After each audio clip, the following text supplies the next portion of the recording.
나이 때문이 아닙니다. 사과를 먹는 그 습관이 음흠. 신장을 손상시키고 있습니다.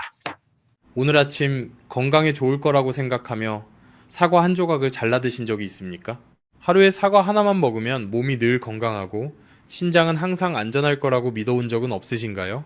그리고 아침에 일어났을 때 얼굴이 약간 붓고 소변에 거품이 전보다 많아진 것을 느꼈지만 나이가 들어서 그런가 보다 하고 넘긴 적은 없으신가요? 만약 지금 조용히 고개를 끄덕이고 있다면 저는 당신께 잠시 멈춰 서시라고 말씀드리고 싶습니다. 왜냐하면 그 무해해 보이던 사과 한 조각이 당신의 신장에는 시한폭탄이 되고 있을 가능성이 있기 때문입니다. 많은 사람들은 아침 사과는 금이다 라는 말을 믿고 수십 년 동안 한 번도 의심하지 않은 채 그 습관을 유지해 왔습니다. 하지만 60세가 지나면 우리 몸은 더 이상 30대나 40대 때처럼 작동하지 않습니다. 한때는 보약이었던 습관이 어느 순간 조용히 생명을 위협하는 부담으로 바뀔 수 있습니다. 가장 위험한 점은 신장은 통증으로 도움을 요청하지 않는다는 것입니다. 당신이 문제를 알아차렸을 때는 이미 너무 늦은 경우가 많습니다. 하지만 좋은 소식도 있습니다. 아직 기회는 있습니다. 문제를 정확히 이해하고 식습관을 조금만 바꾼다면 당신은 신장이 다시 숨을 쉴 수 있도록 하루하루 부담을 덜어줄 수 있습니다. 오늘 이 내용에서 저는 많은 사람들이 놓쳐온 진실을 보여드릴 것입니다. 너무 늦기 전에 스스로를 지킬 수 있도록 말입니다. 만약 이 이야기가 당신 자신과 관련이 있다고 느껴진다면 채널을 구독하시고 신장을 더 안전하게 관리하는 방법을 알고 싶다면 댓글에 숫자 1을 남겨주세요. 그리고 앞으로의 중요한 건강 정보를 놓치지 않도록 꼭 구독 버튼을 눌러주시기 바랍니다. 이 이야기에서 저는 60세 이후 사과를 먹는 습관이 어떻게 신장을 손상시킬 수 있는지, 왜 그것이 위험한지, 그리고 그 뒤에 있는 과학적 근거를 솔직하게 말씀드릴 것입니다. 그리고 중년에서 노년에 이른 많은 한국인들이 제게 이렇게 말했습니다. 조금만 더 일찍 알았더라면 좋았을 텐데요. 제 이름은 유호진입니다. 저는 30년 이상 경력을 가진 전문의이며 현재 대학병원에서 근무하고 있습니다. 이제 우리는 핵심적인 문제를 정면으로 이야기해야 합니다. 먼저 신장이 우리 몸에서 실제로 어떤 일을 하는지 이해해야 합니다. 아직도 많은 분들이 신장은 단지 소변을 만드는 기관이라고 생각합니다. 만약 당신도 그렇게 생각해 왔다면 그것은 매우 위험한 오해입니다. 신장은 생명을 유지하는 핵심 시스템입니다. 매일 수백 리터의 혈액을 여과하며 음식, 물, 약물, 그리고 신진대사 과정에서 생겨나는 독소들을 제거합니다. 신장은 혈액이 다시 심장과 뇌로 돌아가기 전 마지막 검문소와도 같은 역할을 합니다. 우리가 태어났을 때 신장은 새하얀 종이처럼 깨끗하고 건강합니다. 신장 안의 여과망, 즉 사구체는 두껍고 탄력이 뛰어나며 거의 완벽하게 작동합니다. 그 시기에는 고기를 많이 먹든 과일을 많이 먹든 탄산음료를 마시든 신장은 대부분의 부담을 무리 없이 처리할 수 있었습니다. 하지만 스스로에게 물어보십시오. 60년 넘게 쉬지 않고 일해온 지금 당신의 신장은 과연 어떤 상태일까요? 집에 있는 정수기를 떠올려 보십시오. 우리는 3개월 혹은 6개월마다 필터를 교체합니다. 낡은 필터를 꺼내보면 새까맣고 찌꺼기로 가득 차 있는 것을 보게 됩니다. 그것은 당신을 보호하기 위해 걸러낸 것들입니다. 그렇다면 당신의 신장은 어떻습니까? 태어날 때부터 지금까지 그 필터를 한 번이라도 교체할 수 있었습니까? 정답은 아니오입니다. 이 말은 곧 당신의 신장이 시간이 지나며 막히고 찢어진, 지치고 노후된 필터가 되었다는 뜻입니다. 의학적으로 우리는 이 현상을 사구체 섬유화라고 부릅니다. 여과망은 더 이상 탄력이 없고 어떤 부분은 노폐물이 쌓여 막혀 있고 어떤 부분은 늘어나 찢어져 있습니다. 젊을 때는 사과 3개를 먹어도 신장이 문제없이 처리했지만 60세 이후에는 잘못된 방법으로 반 개의 사과만 먹어도 신장은 온 힘을 다해 버텨야 할 수 있습니다. 더 무서운 사실은 신장이 침묵의 장기라는 점입니다. 많은 분들이 검사 결과를 들고 제게 와서 이렇게 말합니다. 크레아티닌 수치는 정상인데 왜 신장이 약하다고 하시나요? 사실 이런 수치들은 신장 기능이 이미 50% 이상 손상된 후에야 비로소 이상으로 나타나는 경우가 많습니다. 다시 말해, 당신의 신장 절반이 이미 망가졌을 수도 있고 남은 절반이 2배로 일하며 문제를 숨기고 있을 수 있다는 뜻입니다. 이 상태는 매우 위험합니다. 많은 분들이 억울해합니다. 술도 마시지 않고 담배도 피우지 않으며 식사도 담백하게 했는데 왜 신장이 나빠지느냐고 묻습니다. 하지만 답은 당신이 뭔가를 잘못해서가 아닙니다. 몸은 늙어갔는데 식습관은 젊을 때와 그대로였기 때문입니다. 낡은 필터는 새 필터와 같은 압력을 견딜 수 없습니다. 그리고 사과는 건강한 과일이지만 당분과 칼륨이 비교적 농축되어 있습니다. 이제 건강한 신장에는 문제가 되지 않지만 노화된 신장에는 큰 부담이 됩니다. 제가 지금 드리는 말씀은 사과를 완전히 끊으라는 것이 아닙니다. 문제는 사과 그 자체가 아니라 신장이 예전 같지 않은 상태에서 그것을 어떻게 먹느냐에 있습니다. 잘못된 습관을 계속 유지한다면 혈당은 급격히 오르고 칼륨은 체내에 쌓이며 걸러지지 못한 독소는 다시 심장과 뇌 그리고 신장을 공격하게 됩니다. 이런 사소해 보이는 습관 때문에 빠르게 투석 단계까지 진행된 사례도 적지 않습니다. 이 이야기는 결코 드문 일이 아닙니다. 지금 이 이야기를 듣고 있는 분들 중 상당수는 아직 초기 단계에 있을 수 있습니다. 아침에 얼굴이 붓거나 이유 없는 피로감 혹은 소변에 거품이 보이는 정도의 가벼운 신호 말입니다. 이것은 신장이 보내는 구조 신호입니다. 그리고 지금 이 순간 신장의 노화 원리를 이해한다면 왜 60세 이후 사과와 관련된 식습관을 진지하게 다시 바라봐야 하는지 분명히 알게 될 것입니다. 이 기초를 바탕으로 해야만 무엇이 실제로 신장을 손상시키는지 그리고 먹는 방법만 바꿔도 남아있는 소중한 신장 기능을 어떻게 지킬 수 있는지 정확히 이야기할 수 있습니다. 60세 이후 우리의 신장이 더 이상 새 필터가 아니라 이미 닳고 막히고 여러 곳이 찢어진 낡은 필터라는 사실을 이해하게 되면 당신은 아주 중요한 질문을 던지게 됩니다. 도대체 무엇이 이 필터를 하루하루 더 빠르게 망가뜨리고 있는 걸까? 그 질문에 대해 많은 사람들이 듣기 싫어하겠지만 제가 반드시 말해야 하는 첫 번째 답은 바로 사과 주스입니다. 많은 환자들이 제게 자랑스럽게 말하곤 했습니다. 저는 탄산음료도 안 마시고 콜라나 소다에는 손도 대지 않아요. 매일 아침 직접 만든 사과 주스 한 잔만 마십니다. 그들은 그것이 건강을 위한 황금 습관이라고 믿었습니다. 젊은 사람에게는 큰 문제가 되지 않을 수도 있습니다. 하지만 60세가 넘은 사람에게 사과 주스는 더 이상 건강 음료가 아니라 고농축 설탕물이 신장을 정면으로 공격하는 것과 다르지 않습니다. 자, 여기서 꼭 이해해야 할 핵심이 있습니다. 사과를 베어 물고 씹을 때 사과 속의 당분은 매우 촘촘한 수용성 식이섬유망 안에 갇혀 있습니다. 당분은 아주 천천히 조금씩 흡수되어 신장과 간이 감당할 수 있는 속도로 처리됩니다. 하지만 사과를 믹서에 넣는 순간 이 보호 시스템은 완전히 파괴됩니다. 식이섬유는 잘게 부서지고 과당은 액체 상태로 풀려 몇 분 만에 혈액으로 바로 들어갑니다. 이른 아침 쉬고 있던 당신의 신장을 떠올려 보십시오. 갑자기 당분이 높은 액체가 혈액으로 한꺼번에 쏟아져 들어옵니다. 마치 쓰나미와도 같습니다. 노화된 신장은 이를 즉시 감당하지 못합니다. 혈액이 끈적해지고 혈당이 급격히 오르는 상황을 처리하기 위해 신장은 최대 출력으로 일할 수밖에 없습니다. 이 과정에서 수많은 활성산소가 생성되고 이미 늙어있는 신장세포들은 직접적인 손상을 입게 됩니다. 이 현상은 의학적으로 급격한 혈당 상승이라고 불립니다. 이 일이 매일 반복되면 신장 안의 아주 작은 혈관들은 점점 딱딱해지고 부서지기 쉬워집니다. 마치 설탕물에 오래 담가둔 과일처럼 말입니다. 하지만 이것은 문제의 절반에 불과합니다. 나머지 절반은 훨씬 더 위험한 요산입니다. 사과 주스 속 과당은 간에서 대사되는 과정에서 요산을 만들어냅니다. 바로 많은 노년층이 잘 알고 있는 통풍의 원인 물질입니다. 사과를 씹어 먹을 때는 과당이 천천히 소량만 간으로 들어가 간이 충분히 처리할 수 있습니다. 하지만 주스로 마시면 과당이 한꺼번에 밀려들어 간은 과부하에 걸리고 짧은 시간 안에大量의 요산을 만들어낼 수밖에 없습니다. 이 요산 결정들은 깨진 유리 조각처럼 날카롭습니다. 혈류를 따라 온몸을 돌다가 마지막 여과 지점인 사구체에 걸리게 됩니다. 각각의 결정은 작은 상처처럼 염증을 일으키고 조용한 통증을 만들며 여과 기능을 서서히 파괴합니다. 많은 사람들이 눈물을 흘리며 제게 말했습니다. 자연 과일 주스만 마셨을 뿐인데 왜 신장이 이렇게 빨리 망가졌는지 모르겠습니다. 냉정한 진실은 이것입니다. 신장 입장에서 보면 사과 주스와 공장에서 만든 탄산음료는 당신이 생각하는 것만큼 큰 차이가 없습니다. 신장은 당신이 건강을 위해 마셨는지, 갈증 해소를 위해 마셨는지를 구분하지 않습니다.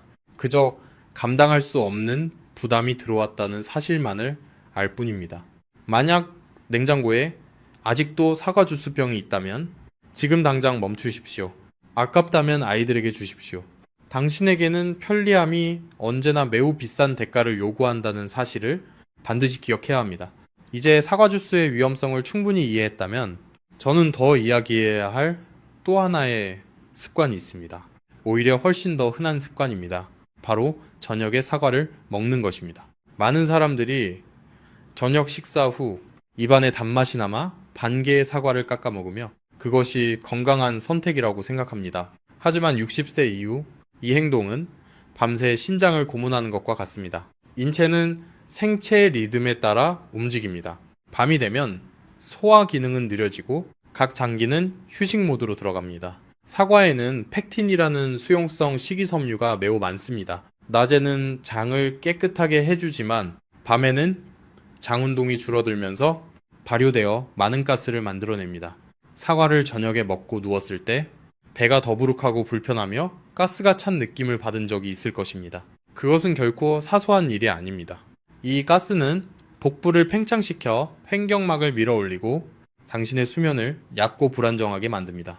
그리고 바로 이 지점에서 신장의 비극이 시작됩니다. 신장은 깊은 잠에 들었을 때만 비로소 제대로 쉴 수 있습니다. 밤에는 생리적 혈압이 낮보다 최소 10% 이상 떨어져야 신장의 압력을 풀 수 있습니다. 하지만 복부 불편으로 잠을 설칠 경우 교감신경이 자극되어 혈압은 떨어지지 않고 밤새 높은 상태로 유지됩니다. 신장을 아주 가느다란 물 파이프 시스템이라고 상상해 보십시오. 낮 동안 이미 높은 압력을 견뎌냈는데 밤에도 쉬지 못하고 압력이 계속 가해지는 것입니다. 단지 잘못된 시간에 먹은 사과 한 조각 때문에 말입니다. 그 결과 신장혈관은 두꺼워지고 딱딱해지며 단백질이 소변으로 새기 시작합니다. 이것이 바로 많은 사람들이 오랫동안 저녁 사과 습관을 유지한 뒤 소변에 거품이 생기는 이유입니다. 많은 환자들은 배가 고파서 반 개만 먹었다라고 반박합니다. 하지만 노화된 신장에는 단 하룻밤 혈압이 내려가지 않는 것만으로도 충분히 손상이 발생할 수 있습니다. 특히 혈압약이나 당뇨약을 복용 중이라면 저녁 사과는 불에 기름을 붓는 것과 다르지 않습니다. 저녁 식사 후 가장 안전한 선택은 따뜻한 물 한 컵이거나 아니면 양치질로 입맛을 정리하는 것입니다. 사과는 나쁜 음식이 아닙니다. 하지만 사과는 해가 떠 있을 때만 등장해야 합니다.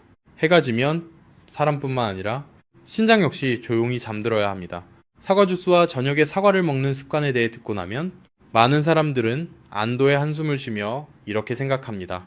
다행이다. 나는 사과를 통째로 먹고 영양을 위해 껍질까지 먹으니까. 하지만 바로 이 지점에서 또 하나의 위험이 조용히 기다리고 있습니다. 대부분의 사람들은 눈으로 보지 못하지만 매일같이 신장을 갉아먹는 위험입니다. 제가 말하는 것은 바로 사과 껍질입니다. 당신은 사과 껍질에 항산화 성분, 특히 퀘르세틴이 풍부해서 껍질째 먹는 것이 더 좋다는 말을 여러 번 들어왔을 것입니다. 이론적으로는 틀린 말이 아닙니다. 하지만 그 이론이 성립하려면 현대사회에서는 거의 존재하지 않는 한 가지 조건이 필요합니다. 그 사과가 완전히 화학물질 없이 재배되었고 수확 직후 바로 먹는 경우여야 한다는 점입니다. 하지만 우리가 살고 있는 현실은 전혀 그렇지 않습니다. 마트나 시장에서 구입하는 사과는 재배부터 유통까지 매우 긴 과정을 거칩니다. 병충해를 막기 위해 농부들은 농약을 사용할 수밖에 없습니다.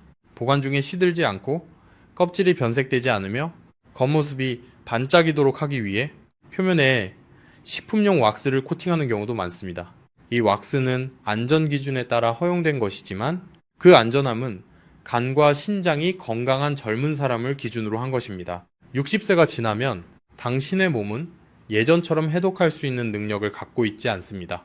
간을 통과하는 혈류량은 줄어들고 해독 효소의 활동도 약해집니다. 쉽게 말해 젊은 사람이 쉽게 처리할 수 있는 아주 소량의 화학물질도 당신에게는 축적되는 부담이 됩니다. 사과 껍질의 왁스층은 물로 완전히 씻어내기 어렵습니다.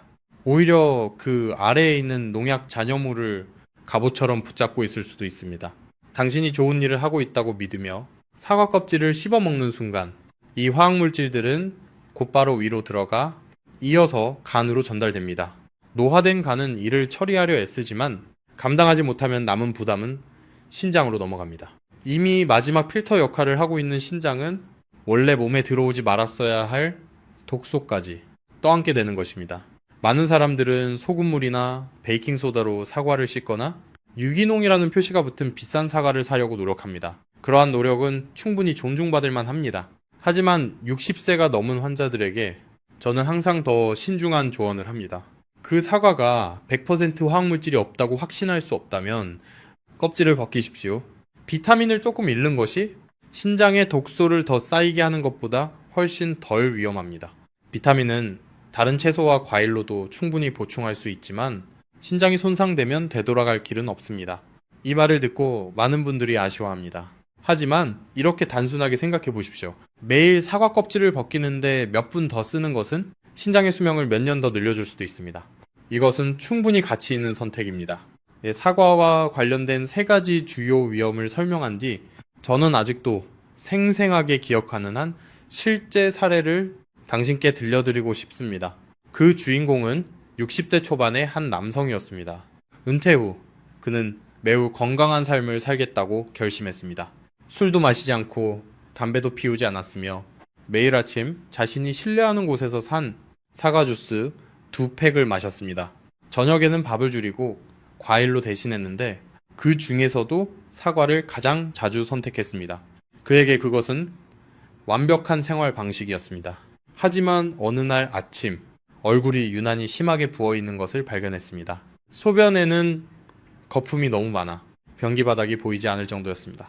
검사 결과는 그를 충격에 빠뜨렸습니다. 짧은 시간 안에 신장 기능이 급격히 떨어져 있었던 것입니다. 그는 제 앞에 앉아 눈이 빨개진 채로 자신이 무엇을 잘못했는지 계속 물었습니다. 저는 그의 식단 기록을 다시 살펴본 뒤 솔직하게 말했습니다. 아침에 사과 주스와 몸에 좋다고 믿었던 저녁 과일 습관이 매일 그의 신장을 조여왔다고 말입니다. 처음에 그는 믿지 않았습니다. 하지만 다른 선택지가 없었기에 제가 안내한 대로 변화를 받아들였습니다. 저는 그에게 3가지 아주 간단한 지침을 주었습니다. 첫째, 사과 주스를 완전히 중단할 것. 둘째, 저녁 6시 이후에는 어떤 과일도 먹지 말 것. 셋째, 사과를 먹고 싶다면 아침에만 그리고 신장의 부담을 줄이는 방식으로 먹을 것. 3달 후 그는 다시 찾아왔습니다. 얼굴빛은 밝아졌고 붓기도 사라졌습니다. 검사 결과에서 크레아티닌 수치는 다시 안정되었고 소변의 거품도 눈에 띄게 줄어 있었습니다. 그는 제 손을 잡고 말했습니다. 먹는 방식을 바꾸는 것만으로 이렇게 큰 차이가 날 줄은 상상도 못했다고 말입니다. 이 사례는 기적이 아닙니다. 부담이 올바르게 제거되었을 때 몸이 보이는 자연스러운 반응입니다. 이 이야기는 아주 중요한 사실 하나를 보여줍니다. 신장은 복잡한 방법을 요구하지 않습니다. 그저 매일같이 상처 주는 행동을 멈추기만을 원합니다.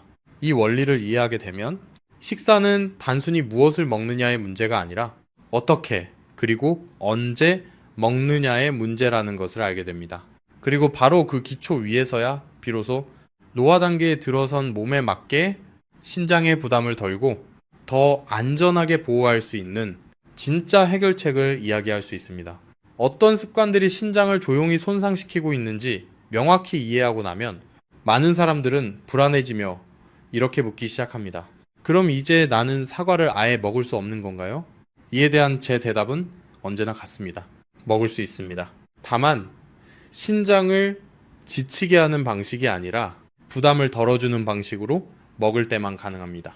신장은 기적을 원하지 않습니다. 그저 현재의 몸 상태에 맞게 제대로 대우받기를 원할 뿐입니다. 저의 임상 경험에 비추어 볼 때 60세 이상에게 가장 안전하고 적합한 방법은 사과를 열로 익혀 먹는 것입니다. 가장 간단한 방법은 찌는 것입니다. 사과를 익히면 타고난 찬 성질이 줄어들고 단단한 식이섬유 구조가 부드러워지며 소화기관과 신장이 처리하는데 과도한 에너지를 쓰지 않게 됩니다. 이것은 민간요법이 아니라 아주 명확한 생리학적 원리입니다. 방법은 간단합니다. 사과 반 개만 준비하십시오. 그 이상은 필요하지 않습니다. 앞서 설명했듯이 사과 껍질에는 노화된 신장이 원하지 않는 것들이 숨어 있을 수 있으므로 반드시 껍질을 벗기십시오. 그 다음 사과를 먹기 좋은 크기로 썰어 물이 끓은 찜기에 넣고 15분에서 20분 정도 사과가 완전히 부드러워질 때까지 찌면 됩니다. 이것뿐이지만 생사과를 먹을 때와는 신장에 미치는 영향이 크게 다릅니다. 사과가 익으면 사과 속 팩틴은 더 잘 녹는 상태가 됩니다. 소화기관에 부담을 주는 대신 장 속의 노폐물을 흡착해 부드럽게 배출을 돕습니다. 더 중요한 점은 생사과를 먹거나 주스를 마실 때처럼 당분과 칼륨이 갑자기 들어오지 않기 때문에 신장이 감당해야 할 부담이 크게 줄어든다는 것입니다. 사구체에 가해지는 압력도 눈에 띄게 낮아집니다. 하지만 이 찐 사과가 정말로 신장에 친화적인 음식이 되기 위해서는 꼭 빠뜨리지 말아야 할 한 가지 재료가 있습니다. 바로 계피입니다. 찜을 하기 전에 사과 위에 소량의 계피가루만 뿌려주십시오. 계피는 따뜻한 성질을 가지고 있어 혈액순환을 돕고 혈당 조절에도 도움을 줍니다. 노년층에게 계피는 과일의 찬 성질을 중화시키고 식후에 신장이 더 편안함을 느끼도록 도와줍니다. 먹을 때는 호두 반쪽 2개를 함께 곁들여도 좋습니다. 호두에 들어있는 좋은 지방은 당분의 흡수를 늦추고 혈관을 보호하며 영양소가 보다 안정적으로 흡수되도록 돕습니다. 이 조합은 맛을 위한 것이 아니라 신장을 안전하게 보호하기 위한 선택입니다. 먹는 방법만큼이나 먹는 시간도 중요합니다. 찐 사과는 반드시 아침에만 드십시오. 따뜻한 물 1컵을 마신 뒤 몸이 완전히 깨어난 상태에서 먹는 것이 좋습니다. 절대로 저녁에는 드시지 마십시오. 그리고 한 가지 핵심 원칙을 꼭 기억해야 합니다. 아무리 찐 사과가 좋다 하더라도 하루에 반 개를 넘겨서는 안 됩니다. 사과에는 여전히 칼륨이 들어있고 약해진 신장에는 과도한 양이 곧 부담이 되기 때문입니다. 처음부터 쉽게 시작하고 중간에 포기하지 않도록 저는 환자들에게 연속된 3일 동안 아주 간단한 습관을 권합니다. 첫째 날은 정리의 날입니다. 집에 있는 모든 과일 주스를 치우고 저녁 식사 이후에는 과일을 먹지 않겠다고 스스로 약속하십시오. 이것만으로도 수십 년 만에 처음으로 신장은 제대로 된 하룻밤 휴식을 얻게 됩니다. 둘째 날은 회복의 날입니다. 아침에 따뜻한 물을 마신 뒤 제가 안내한 대로 계피와 호두를 곁들인 찐 사과를 드십시오. 배가 더 따뜻해지고 소화가 한결 편안해지며 생사과를 먹었을 때 느끼던 무거운 느낌이 사라지는 것을 느낄 수 있을 것입니다. 셋째 날은 관찰의 날입니다. 아침에 일어나 자신의 소변 상태를 살펴보십시오. 거품이 줄고 색이 더 맑아지며 얼굴에 붓기가 가라앉았다면 그것은 신장이 긍정적으로 반응하고 있다는 신호입니다. 이 변화는 기적이 아니라 부담이 올바르게 줄어들었을 때 몸이 보이는 자연스러운 반응입니다. 많은 분들이 당뇨가 있는데 찐 사과를 먹어도 되는지 걱정합니다. 대답은 가능합니다. 단, 반드시 정해진 양을 지키고 계피와 호두를 함께 섭취해야 합니다. 계피는 인슐린 감수성을 개선하고 호두의 지방은 당 흡수를 늦춥니다. 주스를 마시거나 생사과를 먹는 것에 비해 이 방식의 찐 사과는 혈당과 신장 모두에 훨씬 안전합니다. 또 자주 받는 질문 중 하나는 전통적인 찜 대신 전자레인지를 사용해도 되는지입니다. 대답은 가능합니다. 그 방법이 습관을 꾸준히 유지하는 데 도움이 된다면 충분히 허용할 수 있습니다. 내열 용기에 사과를 넣고 수분 유지를 위해 약간의 물을 더한 뒤 뚜껑을 덮거나 랩을 씌워 적당히 데우면 됩니다. 중요한 것은 완벽한 방법이 아니라 당신의 삶에 맞는 꾸준함입니다. 하지만 여기서 반드시 강조해야 할 점이 하나 있습니다. 오늘 제가 나눈 이야기는 식사를 통해 신장을 돕는 방법이지 의학적 치료를 대체하는 것이 아닙니다. 혈압약, 당뇨약 또는 신장 관련 약을 복용 중이라면 절대로 임의로 중단해서는 안 됩니다. 약은 당장의 위험을 막기 위한 것이고 식습관은 그 위험이 다시 돌아오지 않도록 하는 역할을 합니다. 이 두 가지는 반드시 함께 가야 하며 떼어놓을 수 없습니다. 이제 이 이야기를 마무리하며 당신이 꼭 기억했으면 하는 핵심 메시지가 있습니다. 사과가 신장을 해치는 것이 아닙니다. 잘못된 방식으로 먹는 것이 신장을 지치게 만드는 것입니다. 피해야 할 세 가지 실수를 이해하고 노화된 신장이 짊어진 부담을 인식하며 나이에 맞는 올바른 방법을 선택할 때 당신은 신장에 남아있는 기능을 쉬고 회복할 기회를 주는 것입니다. 그동안 당신은 가족을 위해, 일을 위해, 책임을 위해 살아왔습니다. 이제는 자신의 몸을 위해 살 시간입니다. 매일 아침에 작은 선택 하나가 앞으로의 수년을 크게 바꿀 수 있습니다. 오늘의 이야기가 당신의 몸을 이해하는 데 도움이 되었다면 좋아요를 누르고 채널을 구독하고 사랑하는 사람들과 이 내용을 나누어 주십시오. 끝까지 들어주셔서 감사합니다. 그리고 내일부터는 신장을 위한 더 나은 결정을 시작하시기를 진심으로 바랍니다.